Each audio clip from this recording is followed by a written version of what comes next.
오늘 저는 교회란 어떤 것입니까?에 대해서 말씀을 나누겠습니다. 방금 우리가 읽은 창세기 말씀은 하나님이 아브라함을 부르셨는데 아브라함을 부르시고 그에게 두 가지, 내가 하는 것을 아브라함에게 숨기겠느냐? 너는 첫째 강대한 나라가 된다. 그리고 천하 만민이 너로 말미암아 복을 받는다. 이것은 중요한데요. 하나님이 아브라함을 부르셨을 때 그에게 어떤 계획이 있으셨죠. 이것은 오고 오는 모든 시대에 하나님을 믿는 사람들, 특히 사도 바울이 말한 대로 우리들은 다 아브라함의 복에 참여하는 사람들이라고 하거든요. 그러니까 우리 핏줄로는 아브라함의 후손은 아니지만 영적으로, 신앙적으로 봤을 때는 아브라함을 우리가 믿음의 조상으로 따르고 있죠. 다른 말로 하면 아브라함의 복이 우리들에게도 이어진다는 말입니다. 믿으시면 아멘. 옆 사람에게 축복합시다. 당신은 아브라함의 복을 받을 사람입니다. 근데 하나님이 아브라함에게 두 가지 복을 약속해 주는데, 첫째, 너는 강대한 나라가 된다. 그리고 천하 만민이 너로 말미암아 복을 받을 것이다. 이 말은 선도자가 된다는 뜻이에요. 먼저 복을 받고 그것을 나눠주니까요. 우리가 항상 기억해야 합니다. 하나님의 백성들은 하나님께 먼저 복을 받고 세상을 선도하는 사람들이 된다는 거죠. 그런데 그것이 어떻게 이루어지느냐면 아브라함과 그 가족과 그 공동체가 하나님의 도를 지켜 행할 때, 그러니까 우리가 세상을 선도하는 하나님의 백성, 아브라함의 빛나는 자손들이 되려면 하나님의 뜻을 기뻐 따르는 그 정도 품격을 갖춰야 된단 말이죠. 동의하십니까? 그 쉬운 일이 아니지만 성경을 보면 하나님이 그 아브라함을 그런 품격에 이르도록 어떻게 이끌어 주셨는지 아주 잘 아름답게 재미있게 소개되어 있습니다. 그래서 우리가 창세기를 사랑하죠. 그래서 그 아브라함의 후손이라고 부름을 받은 사람들, 오늘 우리는 교회라고 부르는데, 교회는 어떤 곳입니까? 교회는 하나님께 예배드리는 곳으로 이해되지만 교회는 장소라기보다는 하나님이 부르신 사람들의 모임입니다. 그들은 아브라함의 언약이 예수 그리스도를 통해서 이루어진다는 것을 믿습니다. 그들은 자신들이 세상의 복이 될 에덴으로 인도되었던 아담처럼 새로운 피조물로 자신을 인식하며 세상을 하나님께로 인도할 제사장과 같은 임무를 맡은 새 이스라엘로 자신을 이해합니다. 그래서 교회는 하나님을 진심으로 섬기며 세상에 복이 될 수 있기를 위해 기도하고 노력합니다. 그것은 예배와 복음전도 그리고 봉사의 삶으로 나타납니다. 교회의 머리는 예수 그리스도십니다. 이 말은 교회가 예수 그리스도를 전적으로 믿고 그 뜻을 온전히 따른다는 의미입니다. 하나님은 그리스도를 머리로 모시는 교회를 통해서 세상을 생명으로 충만하게 하실 것입니다. 이것이 성경 이야기가 들려주는 교회의 믿음이며 기대와 소망입니다. 이 설명이 교회에 대한 저의 설명입니다. 최근에 장수환 학자로 유명한 김형석 교수는 교회 지도자들을 향한 강연에서 목회자들의 사고가 교회에 갇혀 있다는 우려를 밝혔습니다. 예수님은 교회 걱정을 하지 않으시고 하늘나라에 대하여 말씀하셨다고 김 교수는 강연에서 문제를 제기했습니다. 그 하나님 나라는 교회 안에서도 이루어져야 하지만 민족과 세계와 역사 가운데서 이루어져야 한다고 강조했습니다. 스크린을 보시면 김형석 교수님 1920년 7월에 태어나셨으니까 올해로 만 103세 되시는 거죠. 연세대 명예 교수시고 일본에서 대학을 나오셨고 지금도 최근까지도 이렇게 강연을 하시는데, 작년에 제가 이 강연을 듣고 맞다, 이 노 학자가 목회자들을 대상으로 하는 말씀 맞다. 예수님은 하나님 나라를 전하셨는데 목사들은 순전히 교회 걱정만 하고 있구나. 제가 그런 걸 알았어요. 왜 우리는 이럴까? 그래, 우리는 지금 교회에 대해서 교회를 건물, 우리 식구들 이렇게 생각하는 거 아닐까? 교회는 하나님이 부르신 사람들의 모임이라고 했는데 그 모임에서 그들을 통해서 하나님의 뜻이 뭔가 이루어져야 될 텐데 왜 교회, 특히 목회자들은 자기 교회 생각만 하고 있을까? 제가 그런 사람이라는 것을 깨달았어요. 김 교수의 문제 제기는 교회에 대한 우리의 이해에 문제가 있음을 드러냅니다. 일반적으로 교회는 예배당을 가리키는 것이 아니라 하나님이 부르신 사람들의 모임으로 정의됩니다. 그런데 하나님이 그 사람들을 부르신 이유가 무엇인가 하고 질문한다면 아마 다양한 대답이 나올 것입니다.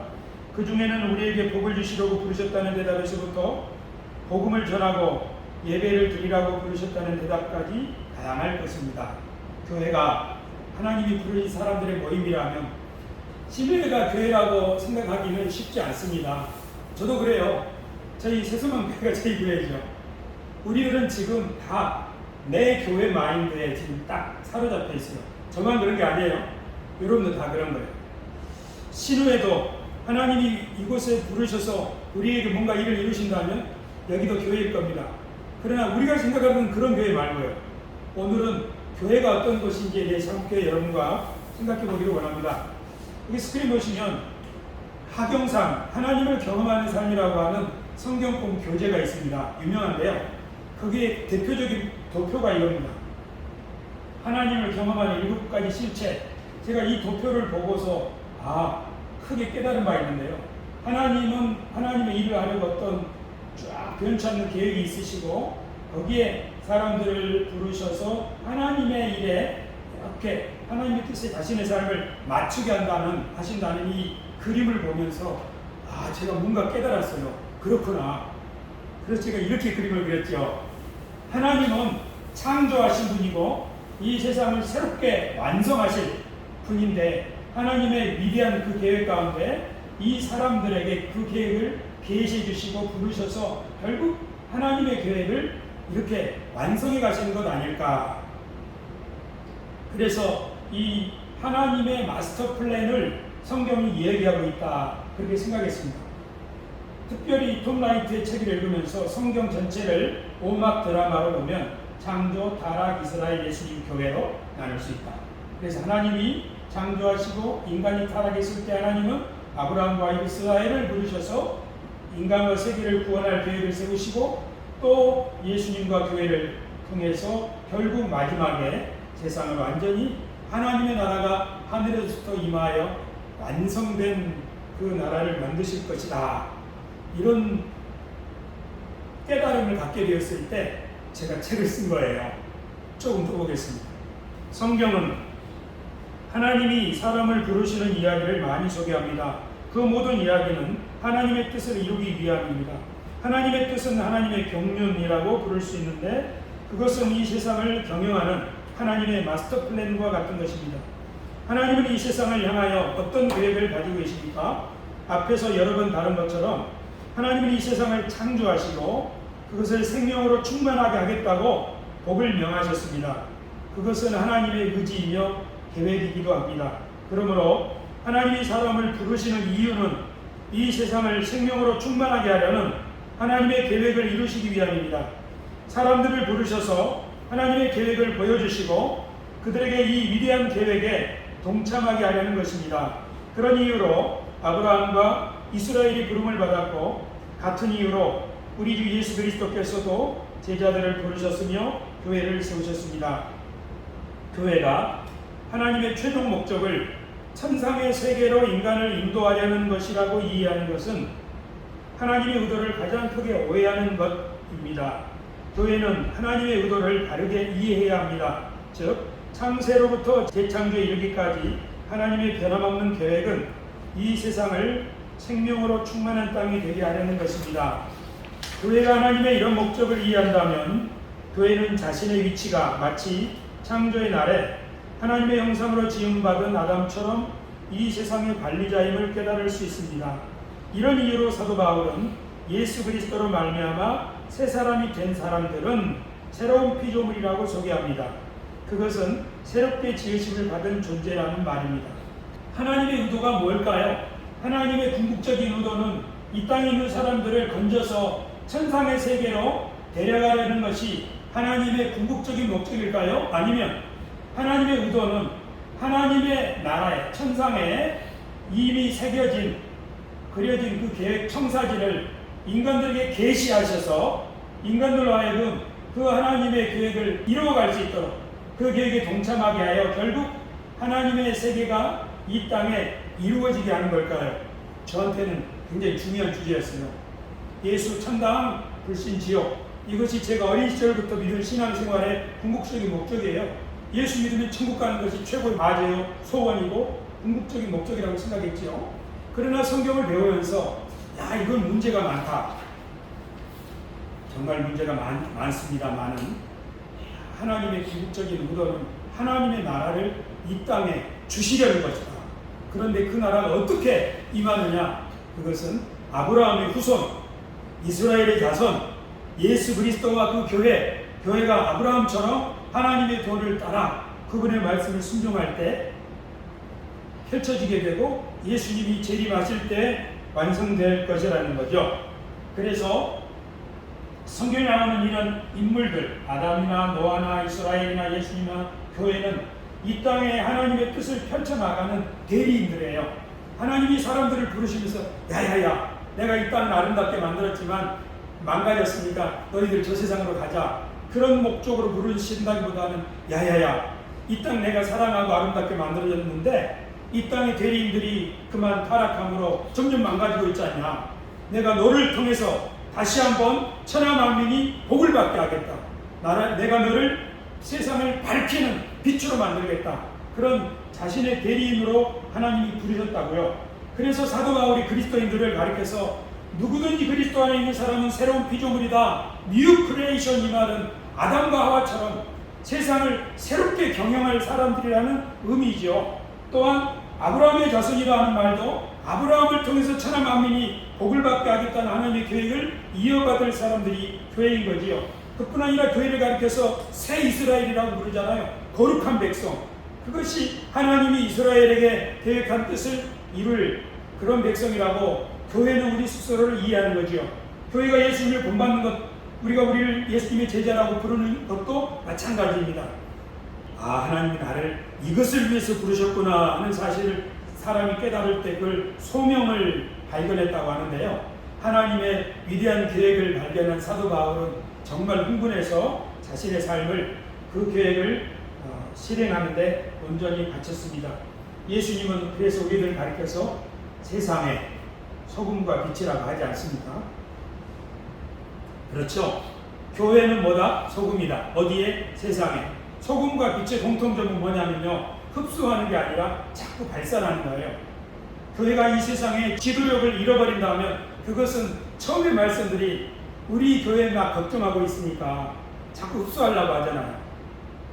그게 아니라 소금처럼 내가 없어져도, 설령 우리 교회가 없어져도 녹아져서 이 세상에 짠맛을 낼 수 있다면, 조금이라도 이롭게 할 수 있다면, 빛처럼 발산한다면, 원래 예수님도 자신을 끝까지 지키려고 한 게 아니라 결국 내준 거잖아요. 이런 생각을 가지기는 정말 어렵습니다. 제가 이 설교를 하는 이유는 이 설교가 제 삶이 되기를 바라는 마음 때문이에요.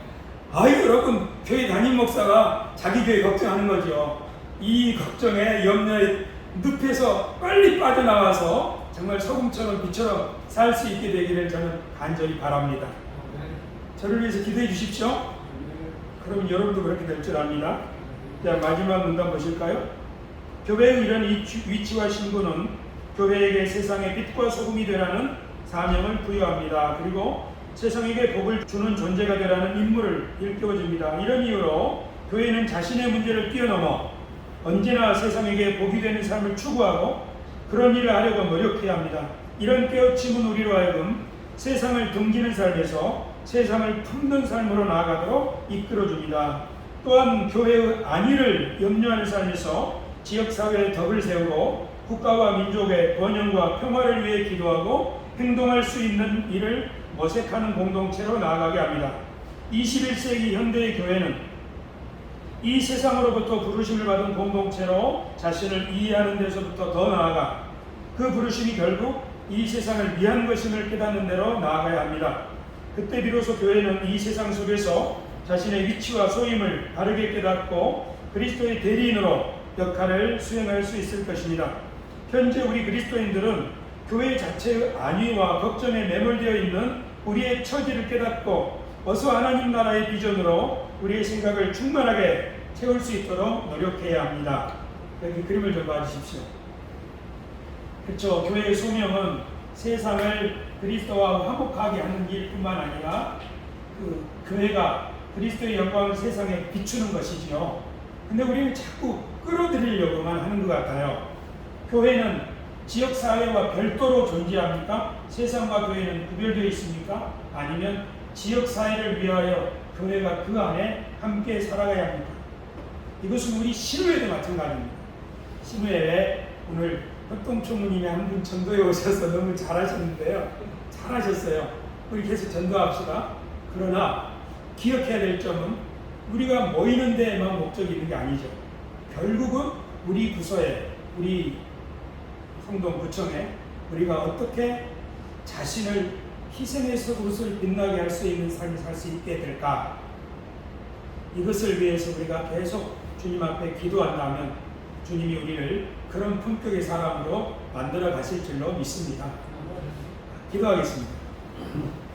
존귀하신 아버지 하나님, 오늘 저희는 교회가 무엇인지, 교회가 왜 하나님의 부르심을 받은 것인지, 교회를 향하여 하나님 어떤 기대를 가지고 계시는지, 하나님의 경륜이 무엇인지 생각해 보았습니다. 하나님, 저희들이 우리들의 안위, 우리 교회의 안위, 우리 신우의 안위를 염려하는 그 단계에 머물러 있지 말게 하옵시고, 우리 가운데 주님이 이미 함께 계시니 우리를 통하여 주님이 일하실 것을 기대하고 우리 속에서 우리 구청을 늘 위하여 기도하고 우리 부서를 위하여 늘 위하여 기도하고 우리 나라와 민족을 위하여 늘 위하여 기도하는 우리가 되게 하여 주셔서 결국 우리들이 작은 소금으로 작은 빛으로 그 소임을 감당할 수 있게 우리를 세워 주시옵소서. 우리 주 예수님의 이름으로 기도드리옵나이다. 아멘. 하나님께 감사의 박수 올려드립니다.